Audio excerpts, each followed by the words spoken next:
Welcome to another La Montre interview. Today we are here in Cascais at the Artsy and we're going to be talking to a British pilot, Josh Walker-Savings, who has a really incredible watch collection.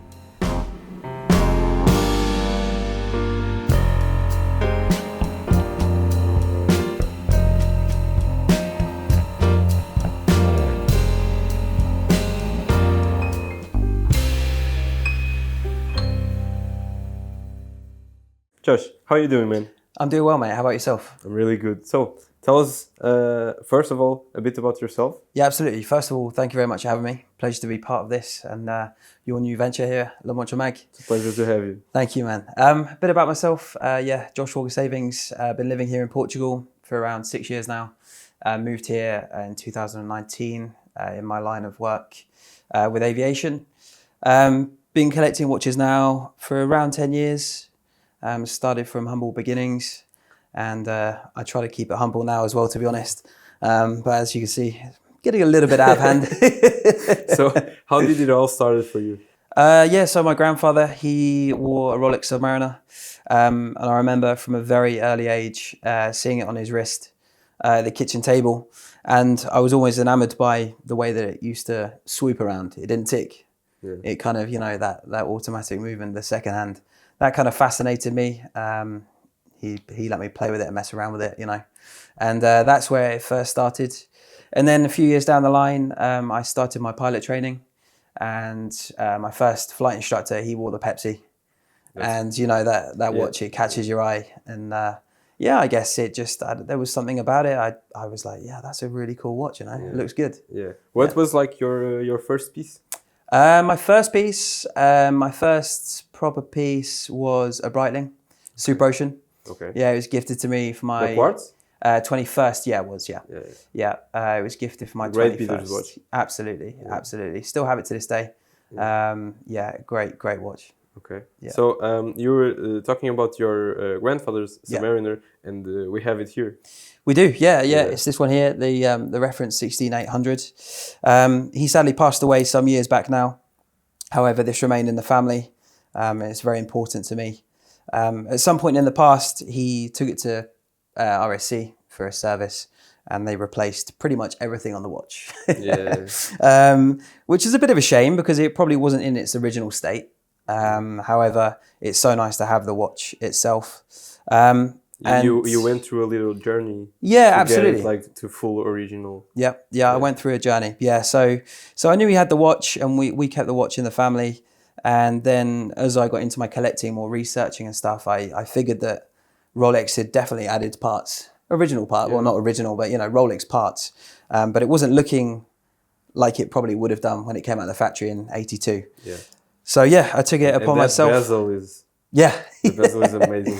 I took it upon myself to kind of re-engineer the watch and put it back to what it would have looked like when it came out of the factory. So that's with a nice matte dial, lovely lume, matching handset, and a pretty crazy bezel, which I think you agree looks quite fun. Huh? What do they call it? Is it a tropical? The bezel, I have no idea. Yeah, but it's like amazing. Yeah, it's a cool bezel, and it really pops under certain light. Yeah. So it was a really fun project, and it's amazing to still have this watch in the collection, and it will remain in the collection. Yeah.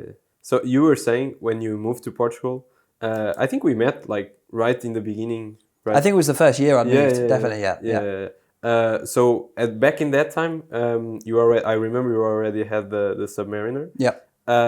What do you remember? Do you have any piece here that you still you had back in that time? Did you? What were you like collecting back in the days? Back in the time, initially it was very Rolex heavy. Okay. Orientated around Rolex. But what have I bought today that's still here? Probably not a lot, actually. Not that far back. This came next, the GMT-Master, the 16710. I purchased that. I think it was in 2020. Yeah, from Andre, Watch Garage in Porto. Okay, nice. Shout out, good friend, good guy. I have that here. Brilliant watch. It's my daily. I wear it pretty much every day. It's a really good pilot's watch. Yeah, absolutely. Yeah, no, I wear it at work all the time. You can get more pilot watch. Yeah, no, it's true. You can go to IWC and those. True. Yeah, but True. like, But for me, you know, the history, Pan Am, yeah, of going course. back to my Have you ever like thought about changing the bezel or? Yeah, absolutely. So originally this was born on a it was actually originally it was on a Coke, which I still have. I then bought it and it actually had an oyster and a Pepsi bezel on it. Oh, And now it has a Jubilee and a black bezel. This is my favorite combination. The Pepsi Yeah. is the classic, of course. yeah, and I can see that your Jubilee is in real good condition. Yeah, no, it's a good bracelet. It's period correct. Yeah. And this particular reference is a P serial. So it's got the holes, but it's got the solid end links, which means that, you know, you get that kind of Yeah, the best vintagey of, look, the yeah, best of both worlds. Yeah. without no doubt. Absolutely. But yeah, this is the combination I'm rocking at the moment. But yeah, I just... So if we see you on the airplane, you're probably wearing that watch. Yeah, absolutely. Yeah. Yeah. This is the one I wear at work. Why do you choose that one in particular? Just because of the backstory, really. I mean, granted, I don't travel too many time zones. I probably go plus an hour, minus an hour. So the complication itself doesn't really get much use. But it's just super legible, lots of heritage, aviation, and in honesty, it's probably my favorite Rolex reference, or I should say model, the GMT Really? in its lineup. Okay. Yeah, I think so. Yeah. I thought you were more like of a Daytona.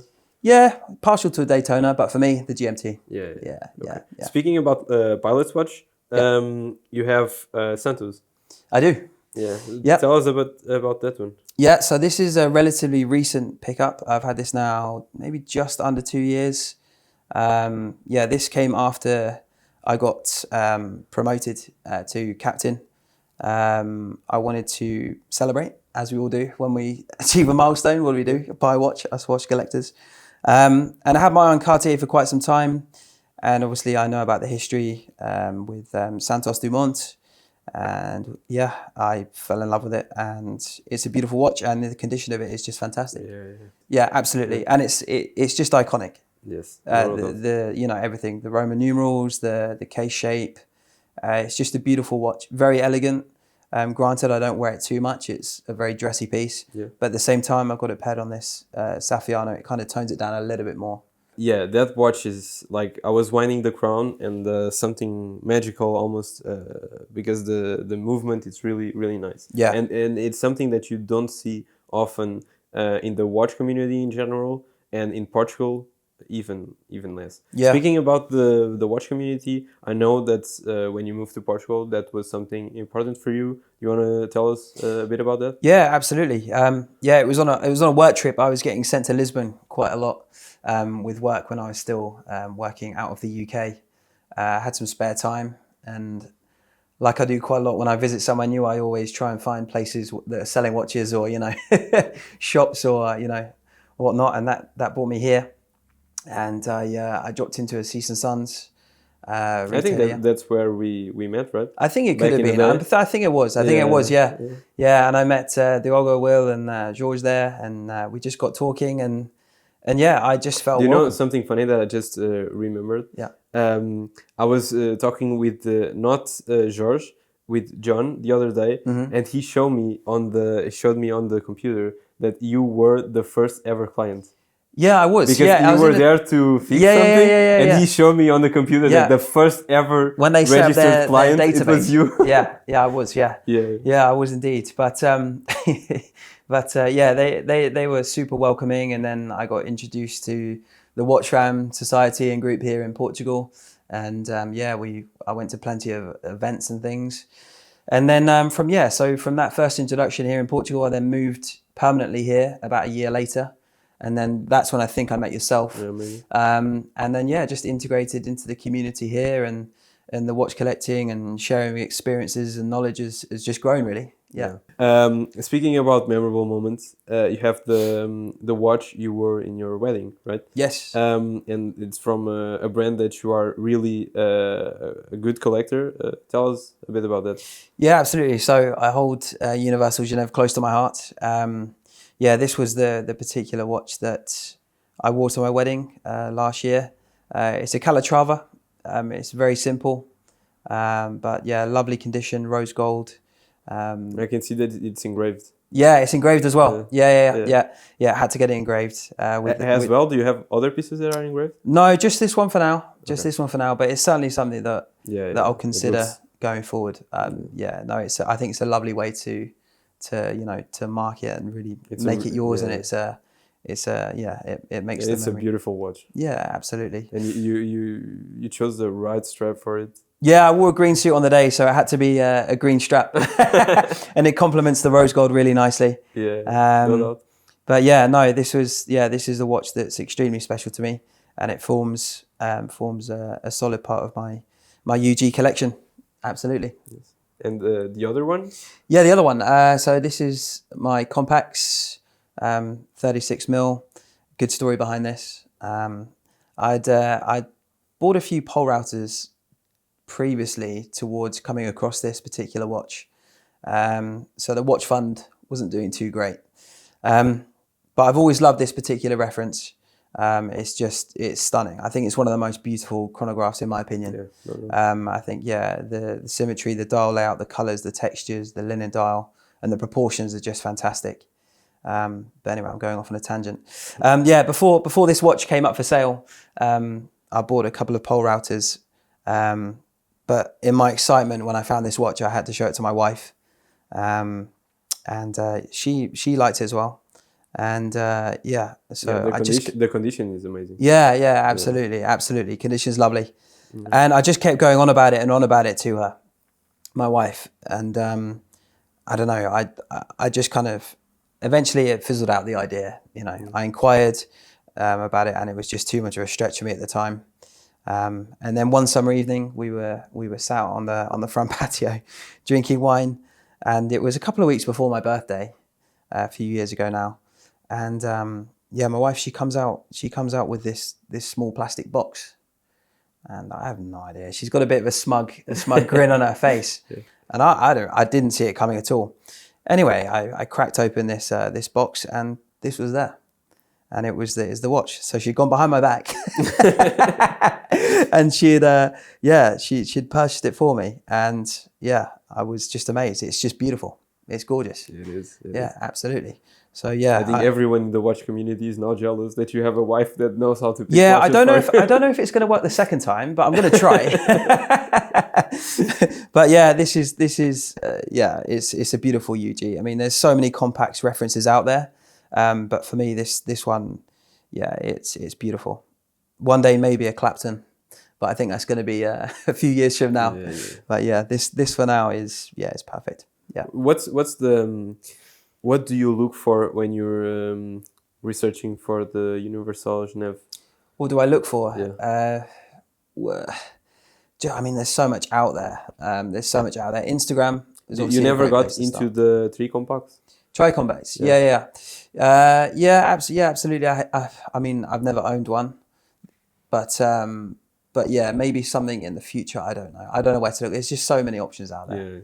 Yeah. But for me, it's condition. I like to focus on the condition, and I don't mind waiting. That's something that in your watches, it's I know a lot of people that have really nice vintage watches, but the condition on your collection is.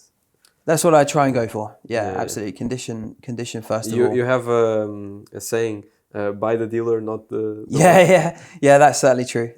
True. Yeah, absolutely. Yeah, I try and stand by that as much as possible. Yeah, for sure. Speaking about dealers and experiences with dealers, you have Vacheron. Yes. Which is like the most modern piece that you have, right? Yeah, it is. Yeah. Tell us about how you got it and your experience. Yeah, of course. Yeah. So the overseas that came in 2021, I believe. So I've had it a few years now, and it was my first piece of the Holy Trinity. And I've had some experience at authorized dealers before and boutiques and whatnot, but the experience I've had with Vacheron and the boutiques there, the customer service was just incredible. I don't know if you've been to their boutique and visited it. Here in Lisbon? Yeah, here in Lisbon, yeah. Maybe. Yeah, it's well worth a try. They're super welcoming in there, and they make you feel at ease. It's not stuck up. It's not pretentious. It's if you're somebody that loves watches and is a keen collector. So Vacheron, the experience I had here in Portugal was fantastic. And the brand itself, I just really resonate with. You know, they're the longest. They've been in the game for a long time. Yeah, and I know you have a location for a model that you really like, right? Potentially, I'm trying. Yeah, I'm trying very hard to get my hands on the moon phase retrograde with the blue dial. I think it's a stunning watch, a gorgeous complication. The retrograde date with the moon phase, not something you often see in a sports watch, but I think with that particular model, they've got it absolutely spot on. Comparing the overseas to the Nautilus to the Royal Oak, the overseas is your favorite. Yeah, absolutely. Yeah. What do you like comparing the three? What sets the overseas apart for you? For me personally, it's probably because you could show people a Nautilus and a Royal Oak, they probably know what it is. But the overseas has always been the one that's kind of been under the radar. But when you look at the movement and the quality of the finishing, it's exactly the same level, if not better. Yeah. Than the Nautilus and the Royal Oak. Yeah, I love the brand, and the experience I've had with them has been fantastic so far. And you can change this from leather to rubber. You've got really 3 watches. You have 3 watches for the price of one. I've never seen a bracelet so easy to change. Yeah, and it's got a fantastic quick adjustment system, and it's just a brilliant sports watch all around with the open case back, beautifully decorated. That was your first Holy Trinity watch. Yeah, it was. Yeah. Then you got the AP. Yeah, and then I recently purchased the AP chronograph, the Kasparov 25860, I think. Modern Audemars Piguet doesn't really do much for me. I've always been interested in the kind of neo-vintage or vintage models. So that particular chronograph reference. So you got it from a friend of ours? Yeah, a friend of ours. Yeah, friend of ours, Pedro up in Schwenend. Another great guy, super friendly, family-run business.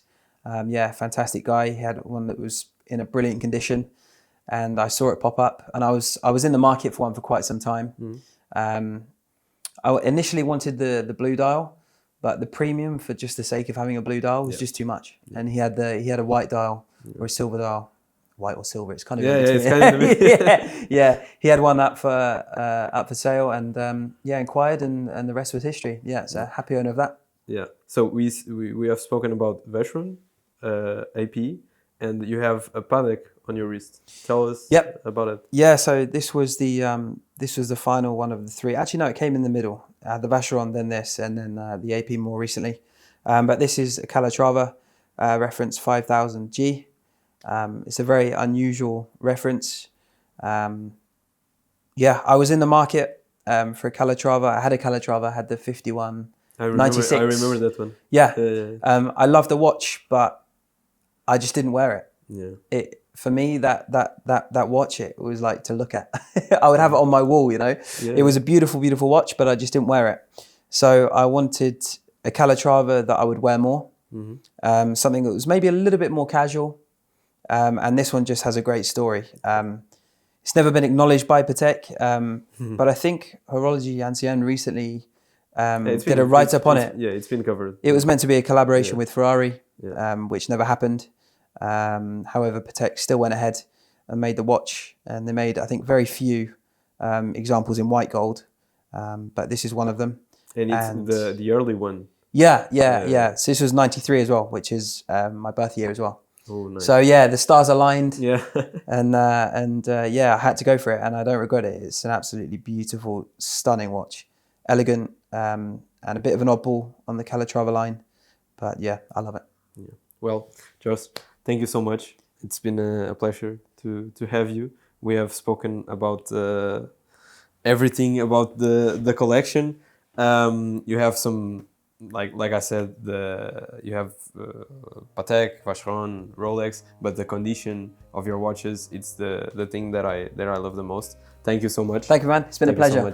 Thank you so much for watching our second episode. There's a lot more coming. Stay tuned. Follow us on social media and our YouTube channel. And cheers.